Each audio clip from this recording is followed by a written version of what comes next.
esas frases fuertes que va pasando el tiempo y siguen en nuestra mente, que nos quedan grabados allí.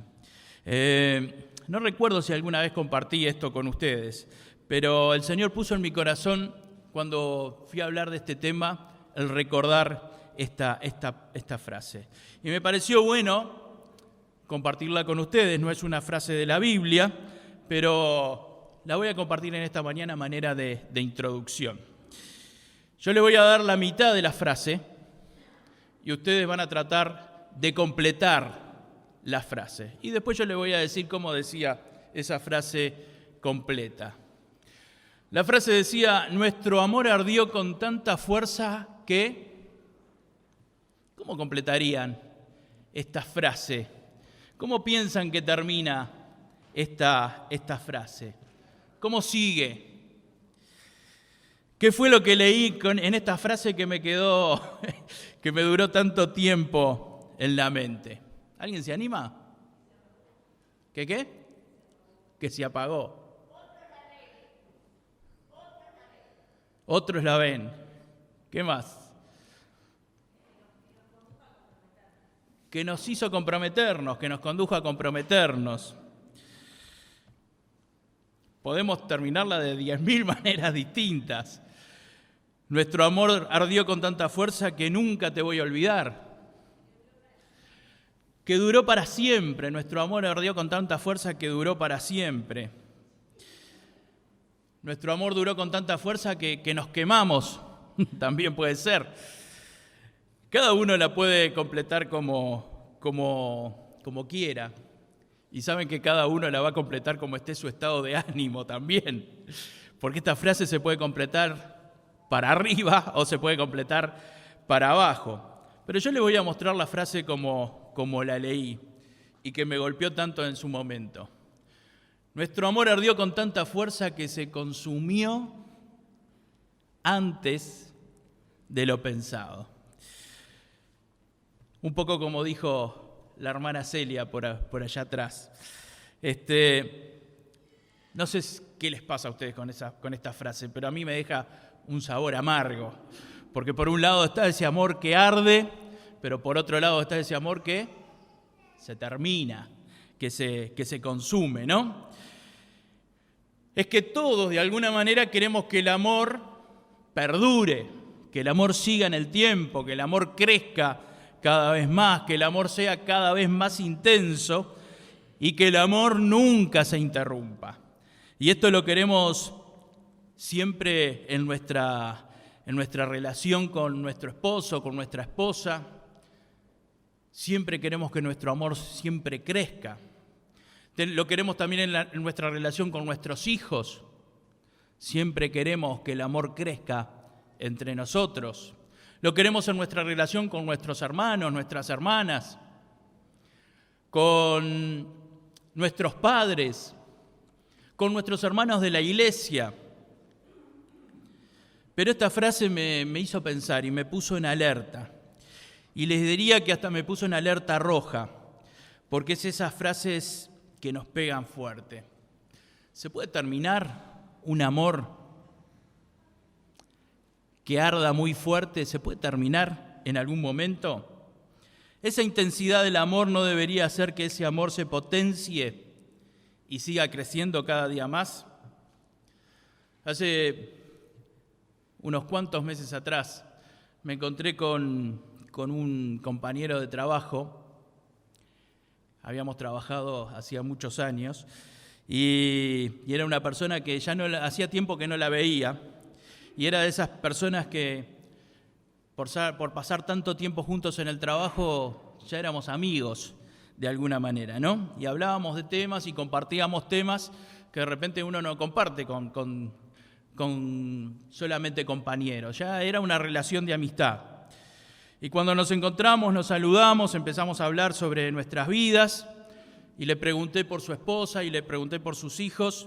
Él tenía un matrimonio muy lindo, su casa era un lugar muy acogedor, un lugar donde uno podía ir, estar, conversar, hablar de diferentes temas, pero cuando le pregunté por su esposa me dijo: estamos separados.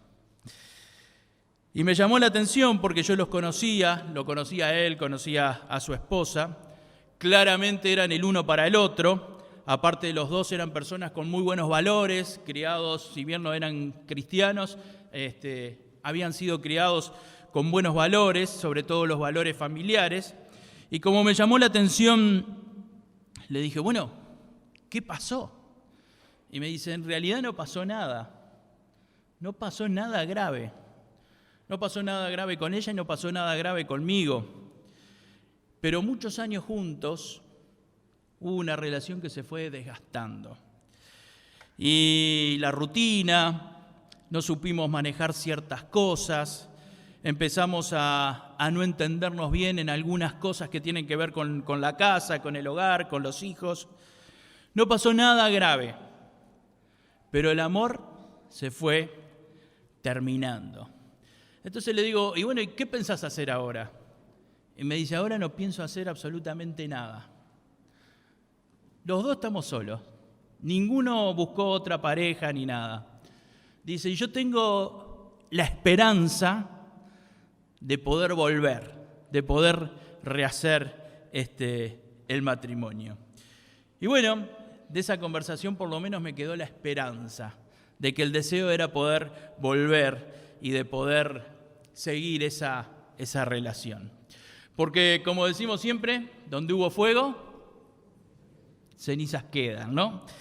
Y bueno, estaba la ilusión. Yo doy gracias a Dios porque no sé después qué fue lo que pasó, pero estaba la ilusión de volver a ese amor.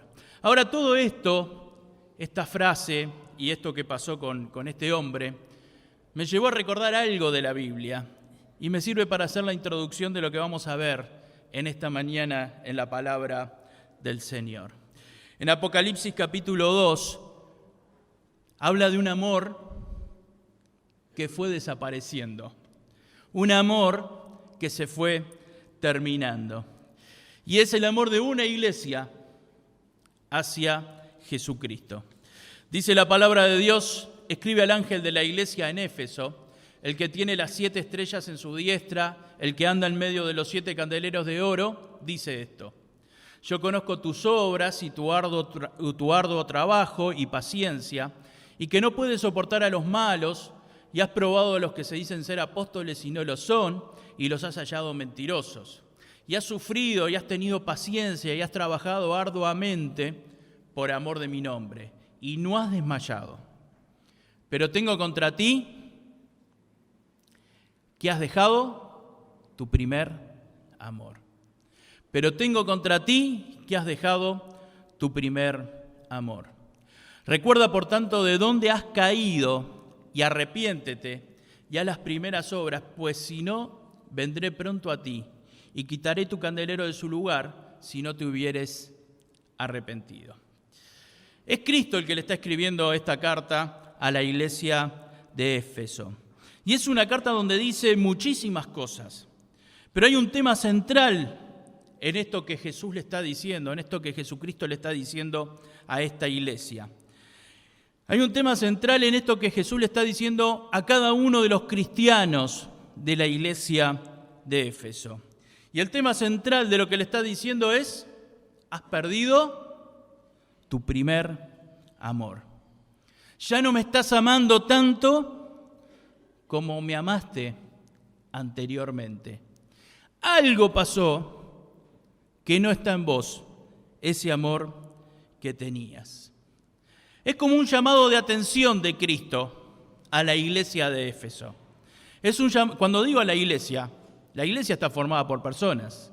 O sea que es un llamado de atención a las personas de esa iglesia. Y le dice: has perdido tu primer amor. Y no se lo dice como algo que lo hicieron y se dieron cuenta de lo que hicieron, como que ellos ni se dieron cuenta que dejaron su primer amor. Lo interesante es que antes de decirle esto, Jesús le dijo muchas cosas buenas a esta iglesia. Y fíjese cuántas cosas buenas hacían los cristianos de esta iglesia. Primero le dice: yo conozco tus obras y tu arduo trabajo y paciencia. Cristo le dice: yo reconozco todo lo que hacen. Reconozco todo el esfuerzo que ponen en lo que hacen.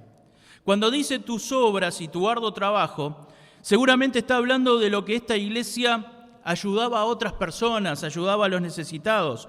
Eran personas que hacían muchas cosas para ayudar a otros. Seguramente predicaban la palabra de Dios y ayudaban a otros a conocer a Cristo. Jesús le dice, yo reconozco todo esto, pero ya no me están amando como antes. Has perdido tu primer amor. A pesar de todas las cosas que haces, te tengo que decir que has perdido tu primer amor. Y después de esto, le dice algo que es bueno también. No puede soportar a los malos.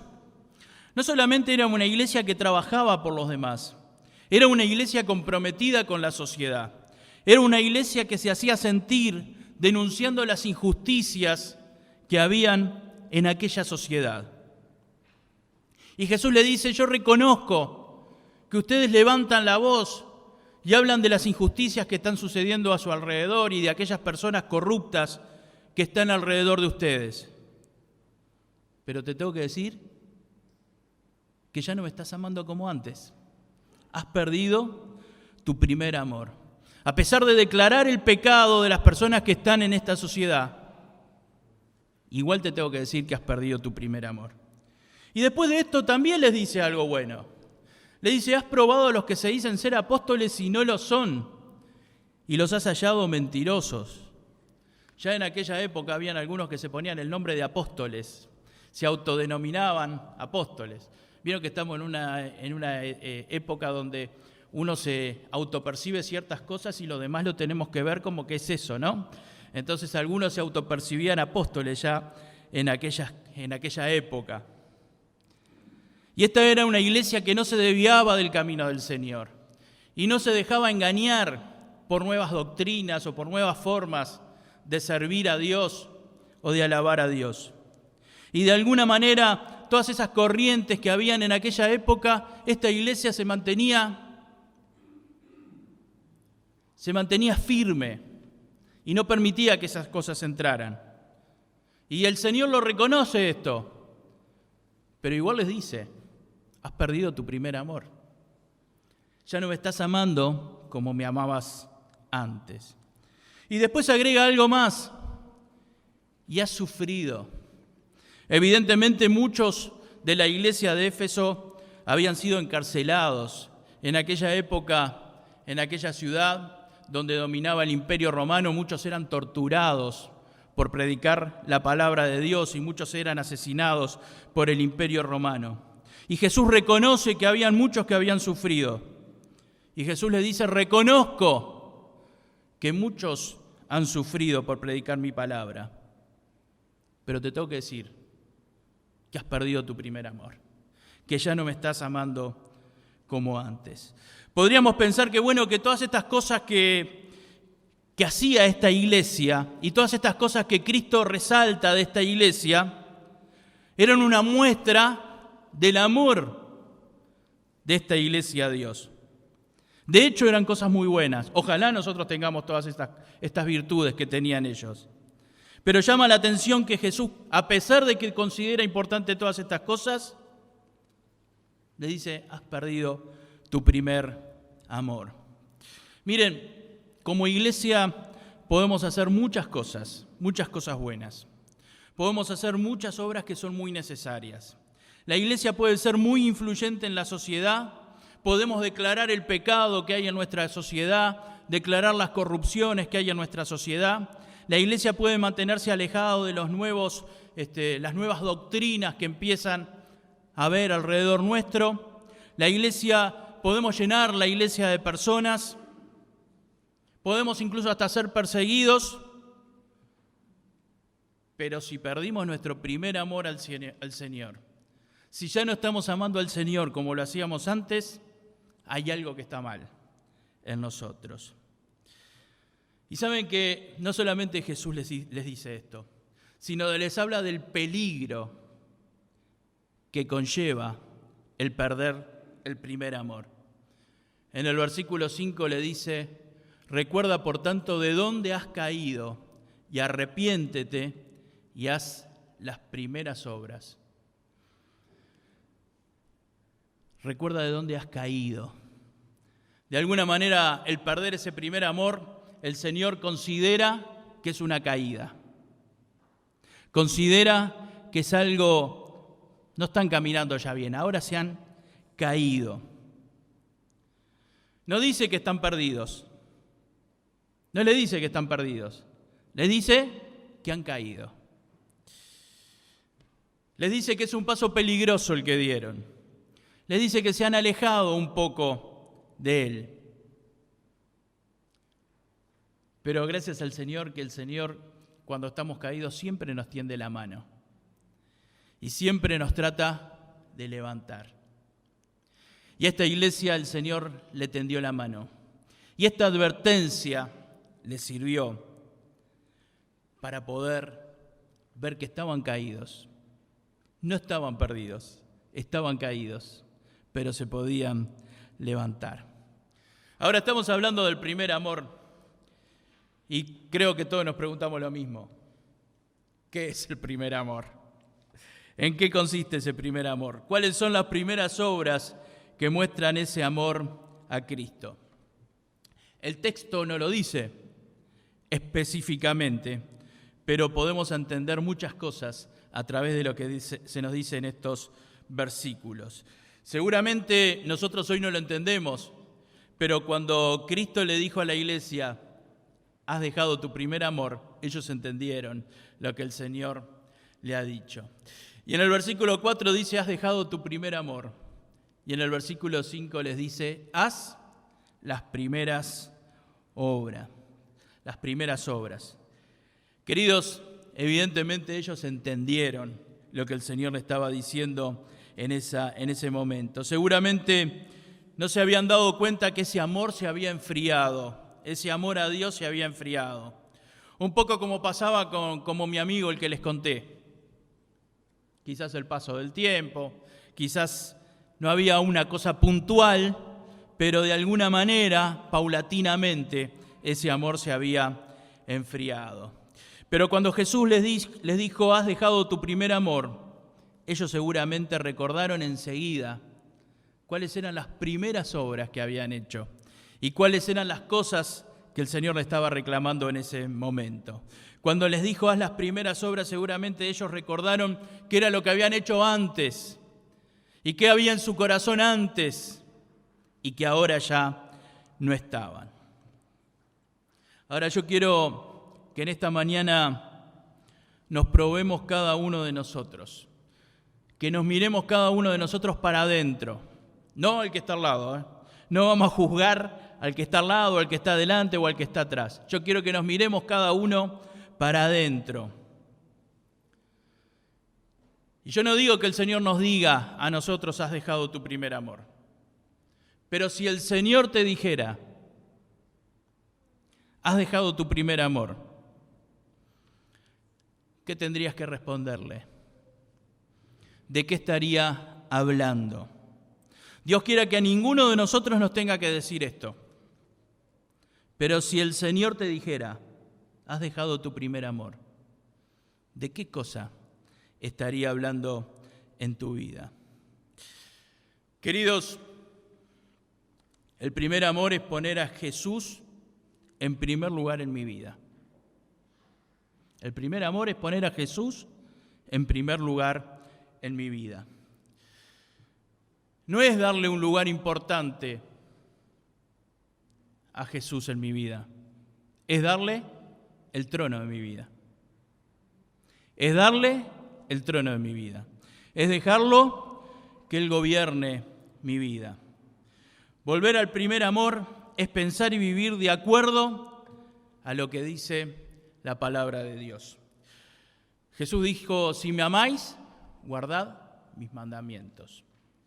El amor a Cristo se demuestra en la obediencia que nosotros tenemos a Dios.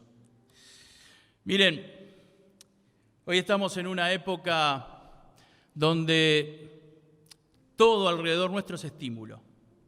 Todo lo que sucede alrededor nuestro es estímulo. a través de la televisión, a través de internet, vamos caminando y hay por todos lados ahora hay pantallas, por todos lados hay carteles. Prendemos la radio, prendemos la televisión, nos invitan a tomar un crédito para esto. Ahora sí podés hacer lo que tanto tiempo deseaste, ahora sí podés lograr esto, podés lograr lo otro. Todo es estímulo. Todo está hecho y pensado para que deseemos vivamente las cosas. Todo está hecho para que lo que queremos hacer lo hagamos ya. Todo está pensado para que todo lo tengamos rápido, para que todo lo tengamos ahora. Constantemente la propaganda y el marketing te invitan a esto, a lo otro. Constantemente te crean nuevas necesidades. Habían cosas que antes no tenías necesidad, pero que ahora tenés necesidad. Por ejemplo, antes no teníamos necesidad de llevar un teléfono con nosotros a todos lados. Ahora es una necesidad, no podemos vivir sin él.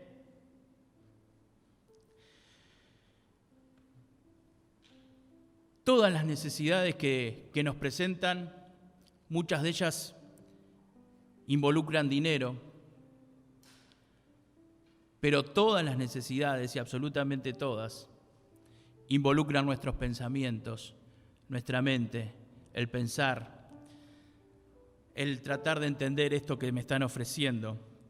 Hoy tenemos infinidad de cosas en que poner nuestra atención.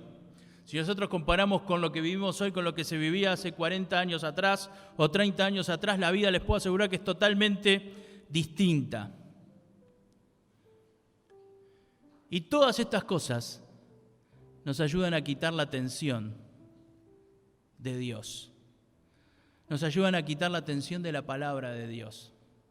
Nos ayudan a quitar la atención de lo que Dios nos quiere hablar y lo que nos quiere decir a cada momento. Todos estos estímulos que recibimos a cada momento son pensamientos, tiempo, dinero que le sacamos al Señor. Hoy en día la iglesia está siendo desafiada más que nunca por ideologías, por temas éticos, por temas morales que son controversiales, temas que antes ni se discutían, pero hoy se discuten. Y ya no es que se aceptan dentro de la sociedad. Hoy hay temas que se están discutiendo incluso dentro de la iglesia. Si no tendremos que permitir esto, no tendremos que permitir lo otro. Hoy en día la ideología de género, la libertad personal como un bien superior por encima de todo, está poniendo en duda lo que la iglesia desde la época de Jesús vino sosteniendo. Las ideologías hoy están por encima de la familia. Antes la familia era intocable. Hoy las ideologías están por encima de la familia. Las ideologías están por encima del bien común. Antes lo más importante era lo que nos hacía bien a todos. Ahora lo más importante es lo que a mí me hace bien. Y nadie me puede coartar la libertad de esto o de lo otro. Queridos, es necio pensar que todo esto no esté afectando a la iglesia. Es necio pensar que todas estas cosas no nos afecten a cada uno de nosotros. Y miren, si nosotros podemos tener algunos años y de repente le podemos poner un freno a esto, los que vienen después de nosotros ya han sido educados en todas estas cosas y les va a ser mucho más difícil poner un freno a todo esto. Los futuros cristianos la van a tener mucho más difícil que nosotros. Hay temas éticos que en la Biblia son inamovibles y que hoy los cristianos mismos los vamos transformando en relativos. Capaz que no es tan así. Capaz que tenemos que aceptar un poquitito esto, tenemos que aceptar un poquitito lo otro. Es necesario que Cristo vuelva a ocupar el primer lugar en la iglesia. Y para eso es necesario que Cristo ocupe el primer lugar en mi vida. Para que Cristo ocupe el primer lugar en la iglesia, tiene que ocupar el primer lugar en la vida de cada uno de nosotros. Porque la iglesia, ¿quiénes son? Somos nosotros. Entonces, ¿cómo va a ocupar Cristo el primer lugar en la iglesia si no ocupa el primer lugar en la vida de cada uno de nosotros? El primer amor es como aquella canción que cantamos antes del devocional. Yo quiero ser, Señor amado, como el barro en las manos del alfarero. Y esto hace referencia a algo que vio Jeremías cuando Dios lo mandó a la casa del alfarero. Salió mal la vasija, se deshace y se hace de nuevo. Por eso en la canción que cantamos dice: toma mi vida y hazla de nuevo. Ahora no dice el barro: haceme de esta manera, hacé la vasija más alta, más baja, poneme un mango más estirado. Dice: hazla de nuevo. ¿Quién es el que va a hacer la vasija? ¿Quién? El alfarero, el Señor Jesucristo. Y la canción termina diciendo: yo quiero ser, y no sé si el autor de la canción lo quiso enfatizar, pero repite: yo quiero ser un vaso nuevo. El primer amor no solo es que Cristo vuelva a ser justamente el Señor de mi vida. El primer amor es también que ese amor que conocimos cuando aceptamos a Cristo como nuestro Salvador, ese amor que conocimos cuando entendimos lo que Cristo hizo en la cruz por nuestros pecados, ese amor que conocimos cuando supimos que Cristo entregó su vida y ocupó nuestro lugar en la cruz, porque Cristo murió en la cruz por nuestros pecados, para que pudieran ser perdonados nuestros pecados.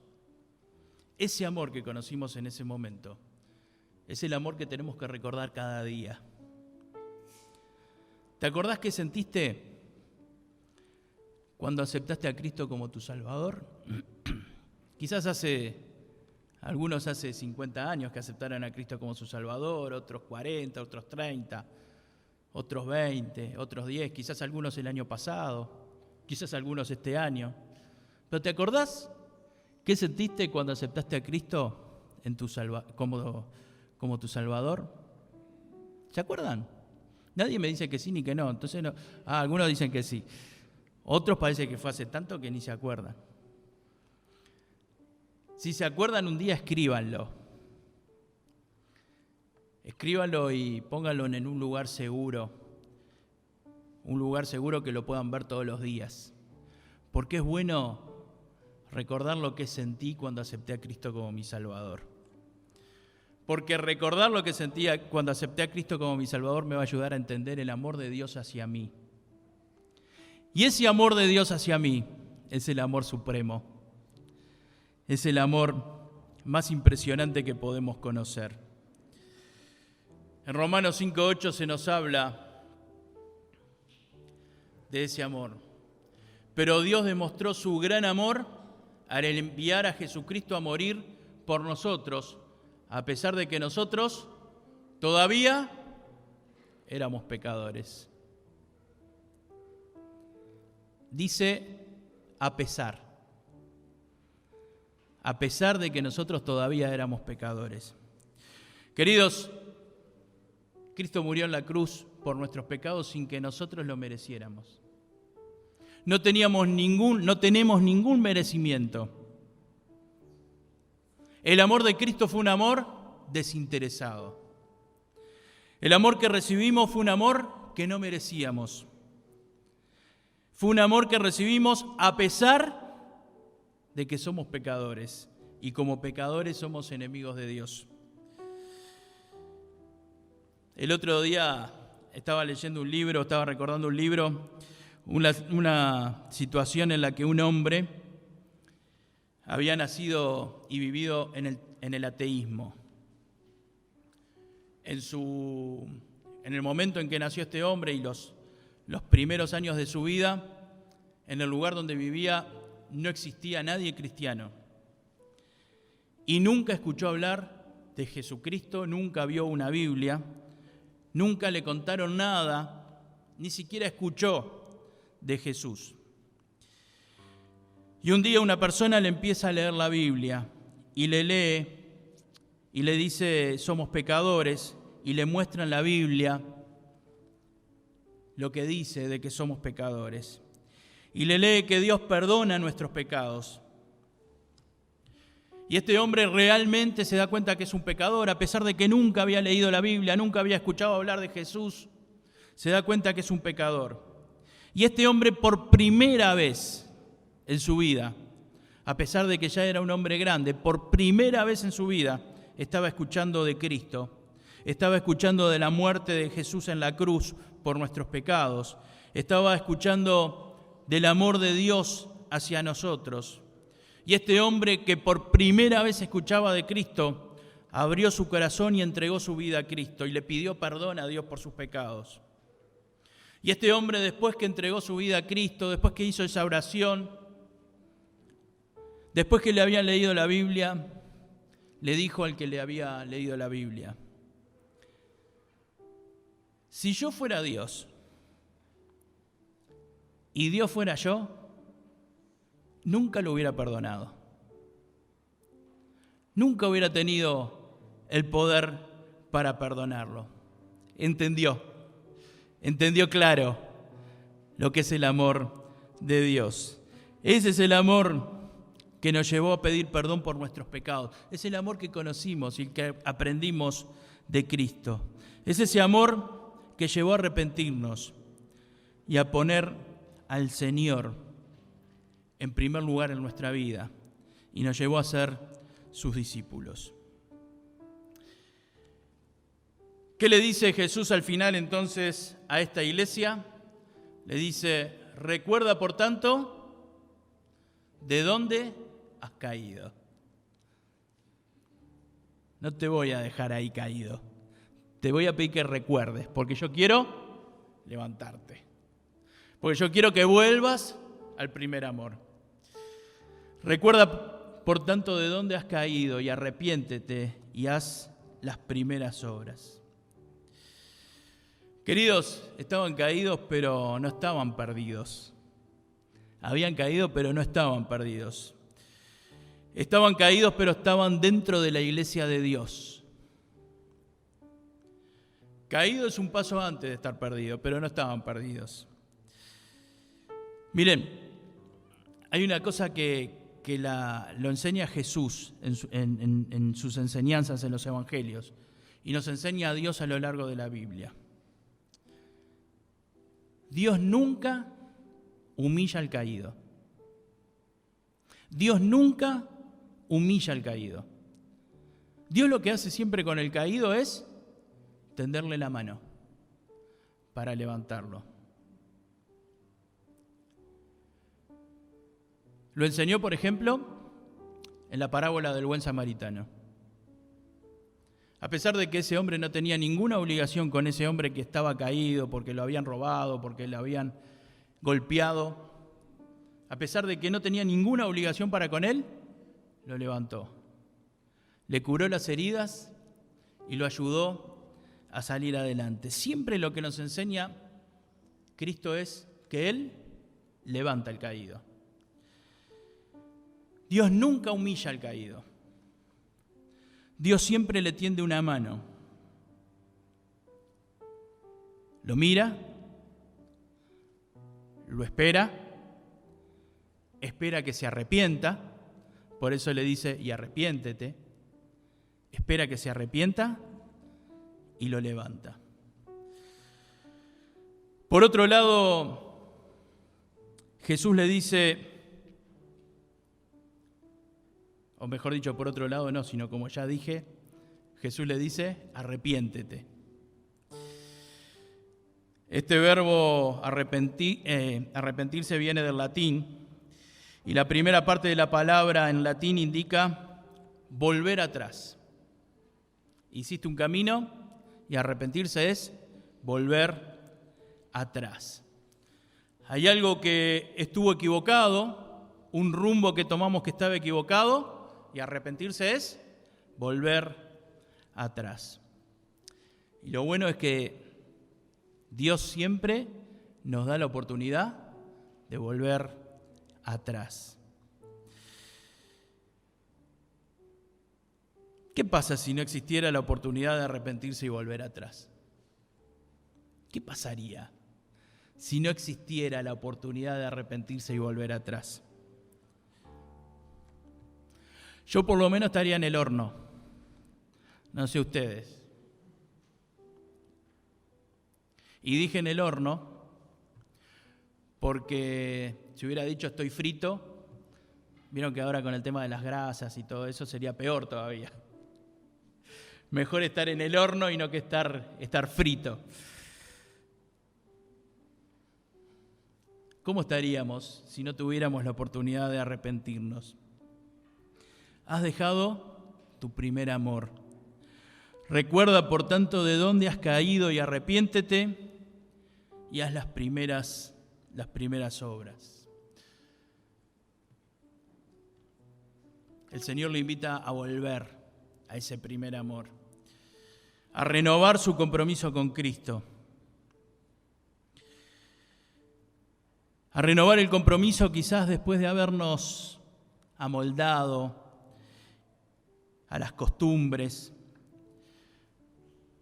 a renovar ese compromiso después que las preocupaciones cotidianas quizás fueron enfriando ese amor, a renovar ese compromiso después que las tantas tareas que incluso tenemos en la iglesia nos hayan enfriado en esa relación con Dios, a renovar el compromiso después que alguna prueba quizás haya afectado tanto nuestra vida que nos haya enfriado. A renovar el compromiso quizás cuando algún pecado nos alejó un poco de Dios. Algún pecado que no pudimos resistir en nuestra vida, alguna tentación que no pudimos resistir en nuestra vida. Nos alejó un poco de Dios. A renovar nuestro compromiso quizás después de alguna decepción que nos enfrió un poco. Hay muchas cosas que nos pueden haber hecho perder el primer amor o enfriar el primer amor. Pero yo te invito a que en esta mañana podamos renovar ese amor al Señor. A pensar en el amor que tuvo Cristo al morir en la cruz por nosotros.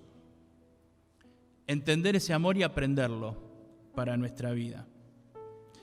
A recordar eso que sentiste el día que aceptaste a Cristo como tu Salvador y entendiste por primera vez el amor que Cristo tuvo por vos.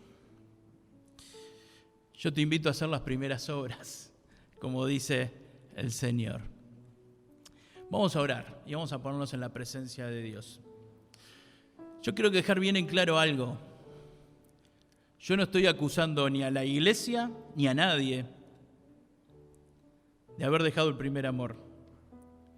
Lo único que estoy diciendo es que si el Señor esto lo puso en la Biblia, es para que nosotros reflexionemos y es para que nosotros nos miremos para adentro. Y quizás alguno de nosotros necesita renovar ese primer amor. Y quizás alguno ni siquiera necesita renovar el primer amor, sino que necesita aceptar a Cristo como su Salvador, pedirle perdón por sus pecados. Vamos a ponernos de pie y vamos a orar y vamos a presentarnos delante del Señor. Señor Jesús, estamos delante de ti, Padre. Señor, vos no pusiste las cosas en la Biblia porque sí. Las pusiste por algún motivo. Y Señor, si acá nadie ha dejado su primer amor, yo te doy la gloria y la honra a ti, Señor. Y me pongo contento. pero empiezo a revisar mi vida y me doy cuenta que hay algunas cosas que se han enfriado. Y quizás a alguno de los que estamos acá nos pasa lo mismo, Señor. Padre eterno, gracias porque vos nunca humillás al que se ha caído. Nunca humillás al que se tropezó. Siempre le tendés la mano para levantarlo.